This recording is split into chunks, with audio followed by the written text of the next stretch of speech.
Hey, deserving listeners.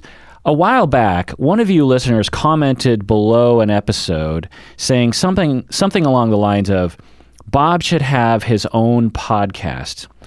And when I saw that comment, I thought, that is a great idea. As many of you know, I've talked about before, when I started this podcast 11 and a half years ago, originally I wanted it to be me and Bob because I just thought that would be the perfect podcast. Me and Bob, we talk about this stuff all the time. We're great friends. And it took many years for me to convince him to actually come on the podcast, and he's really taking to it. And many of you love him so much that one of you said Bob should have his own podcast. And so the next time I saw Bob, I ran it past him. I said, "Hey, what do you think about doing your own episodes where you sit down with the microphone and just say whatever comes to mind, whatever you want to share with the listeners, without me spouting or interrupting or blah blah blahing." So Bob got a microphone and a computer, and he just started talking. And so here we go. Let's listen to Bob. Well, I hope third time's the charm. This is the third time I've made a run at saying something, doing one of these recordings. And the first time I forgot to actually hit the record button. The second time, I don't know, I just am not 100% pleased with what I said or even with the sound quality. So I'm going to do my best to keep that more consistent because that can be distracting for listeners. This is an adjunct to the Psychology in Seattle podcast, who's hosted by our good friend Kirk Honda. My name is Bob Gettle. I'm a therapist in practice in Seattle and a fairly regular contributor and guest on that podcast, which, I'm really surprised. I really enjoy doing. I get together with Kirk every couple of weeks and talk with him and listen to him. I really have been enjoying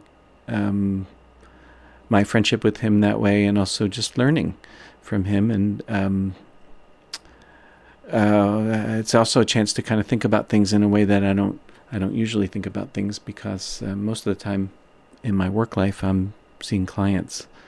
So I don't know if it's true, but it's in some ways it feels more philosophical or theoretical when we talk on that podcast.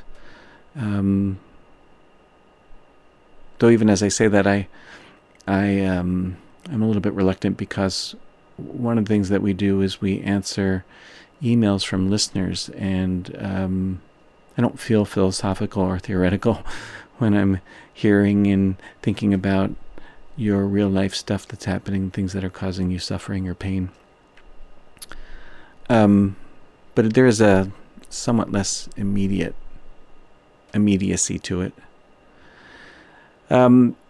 Kirk asked me if I had something I wanted to say, if I would do a recording and he would post it and have that as an occasional feature on the podcast for listeners if they wanted to listen to whatever I have to say. So this is an experiment, and I'm certain he does, and of course I do, welcome your feedback, positive or negative, about how this is and what you like, what you don't like, so that I presume we're going to keep doing it if I think of something I want to talk about, so that we can make it worth your while.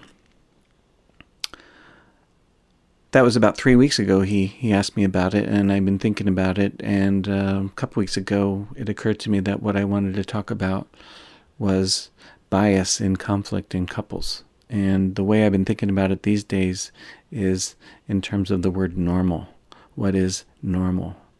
Lots of times in conflict, couples will look at one another's behavior and say, well, you're not behaving normally or properly or the way you ought to.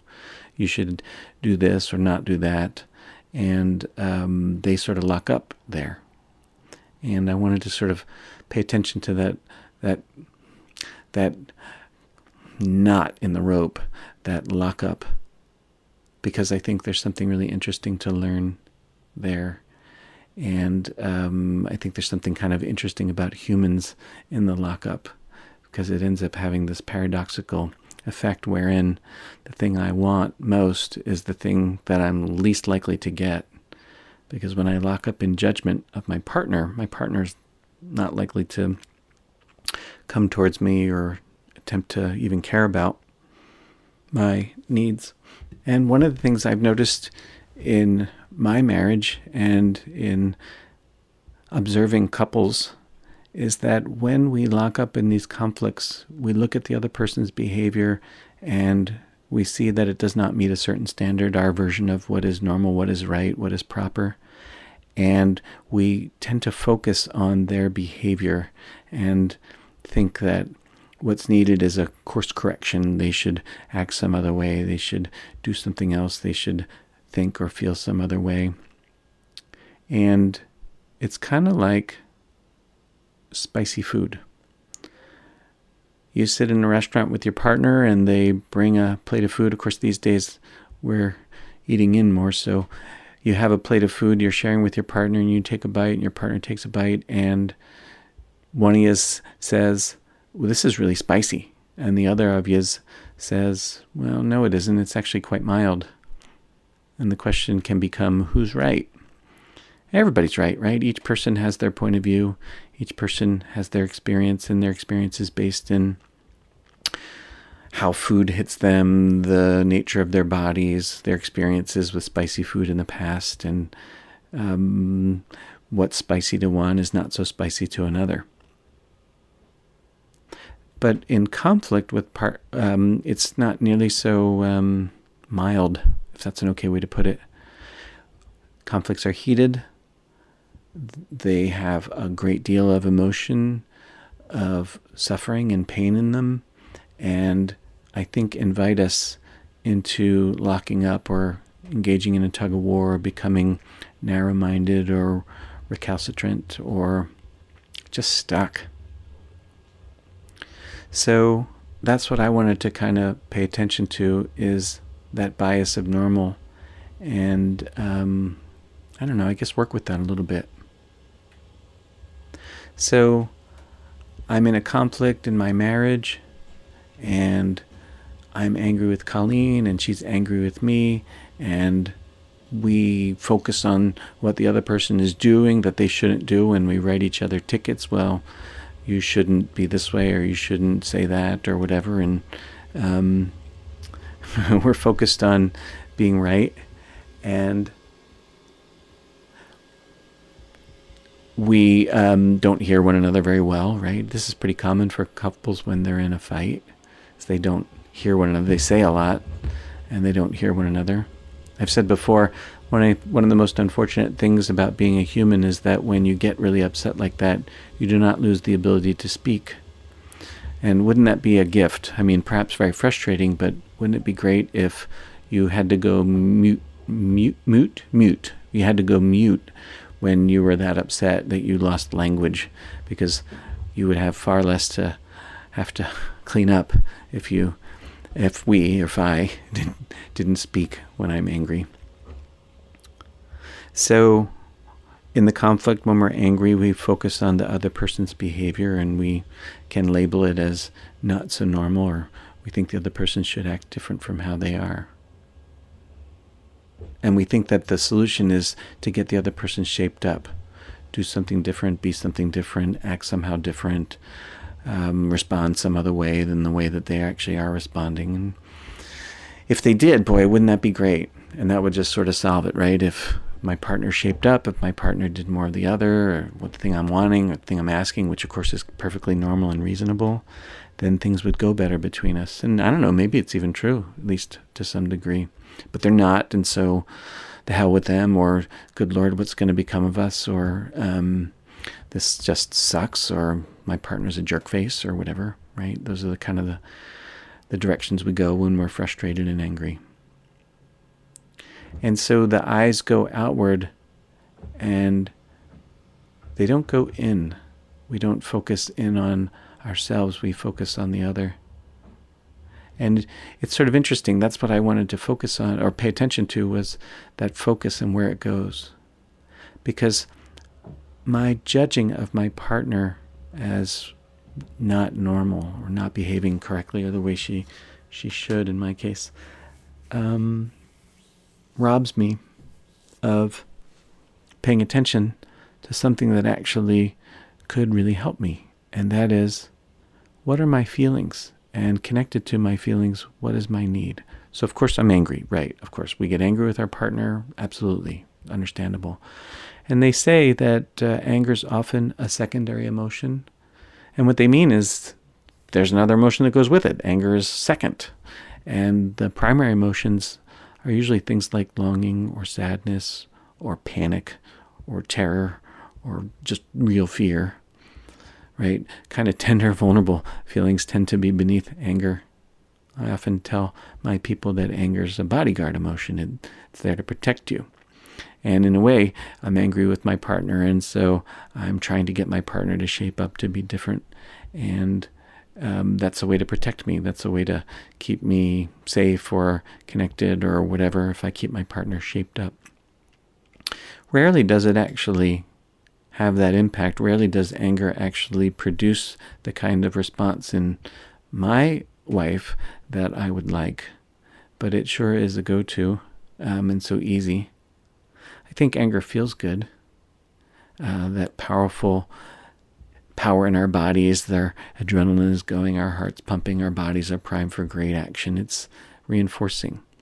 And my cultural legacy is one where righteous indignation is part of the fabric. And righteous indignation, guys, if you've ever felt it, it just feels good to be right. It's not terribly effective, and you probably have heard me say this on the podcast. Colleen hates it. She just hates it when I get that smug smile on my face. I get that smug smile. She says, I hate that smile, she says. And rightfully so.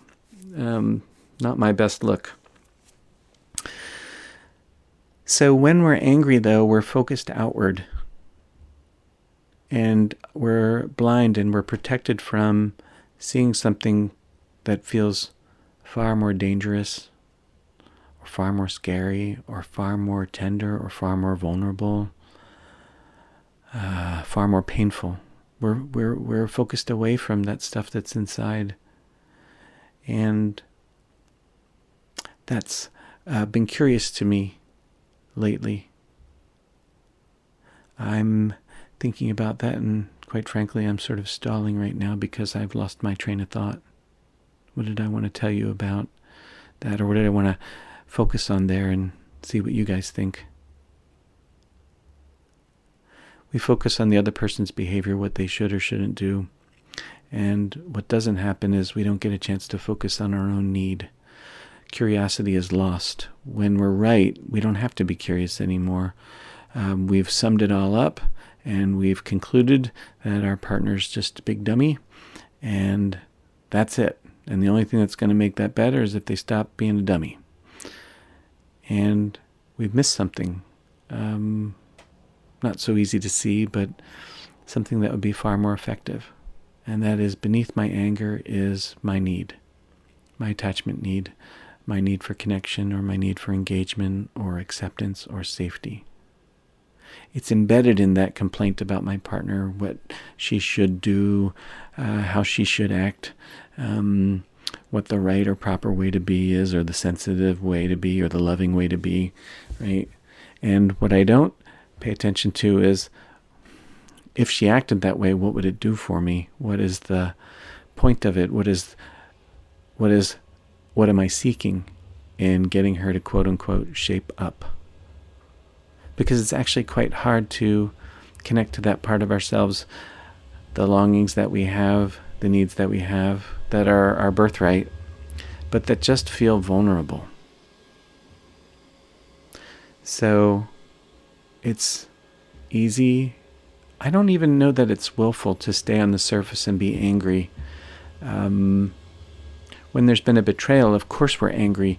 If there's an affair, if our partner's cheated on us, then of course we're furious. We're so angry. We're so angry, and understandably so.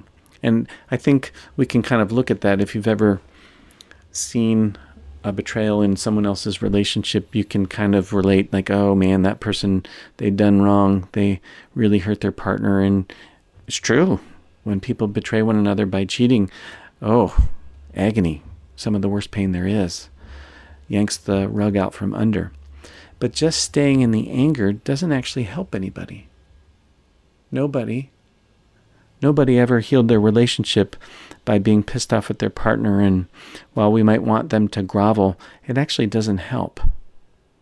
And the only thing that helps, I think, I'd be curious to hear what you guys think, the thing that helps is when it's right, when the time's right, because I'm not saying that a partner should just go sort of charge forth. I think you want to set the stage, but when the thing that heals is when I can express to you what it is that your betrayal did, how it injured me, what exactly your behavior says to me. It says to me, I'm not attractive enough.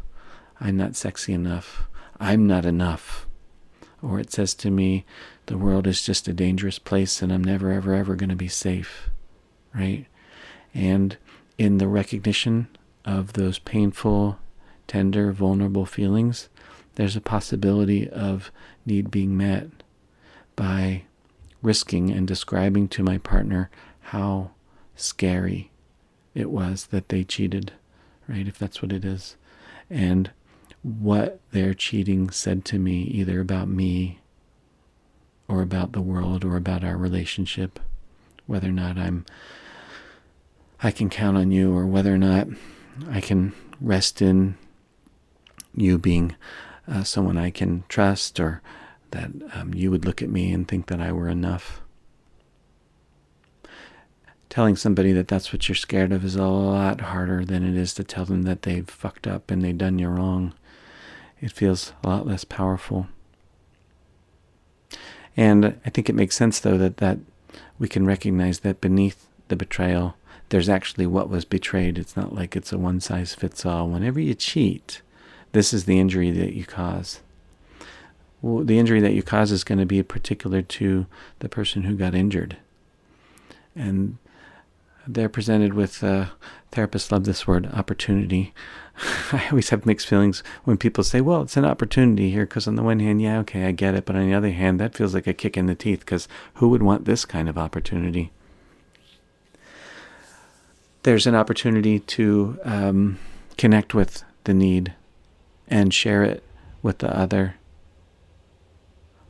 Ideally when they're really only safely if they're actually present and available to hear it. I would never want anybody to share something so close to the heart, so tender, if they had a partner who weren't present and available to hear it. Otherwise, it's like swinging out on a trapeze and doing your triple somersault and then reaching, but there's no hands there to catch you. You're just going to fall. So while I think that the risk is necessary, I think that the conditions in order to take the risk have to be right, or else you're just inviting somebody into re-injuring themselves.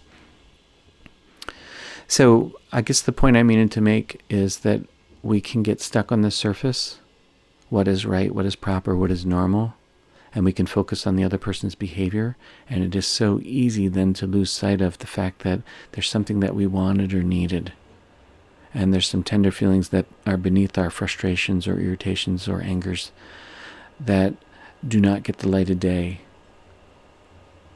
One of the ways I think about it often is like that scene from The Wizard of Oz where Dorothy and the gang are standing in front of that big booming voice and that screen and the loud and the fire, and it's all so terrifying. I remember seeing that when I was a kid. That would scare the hell out of me.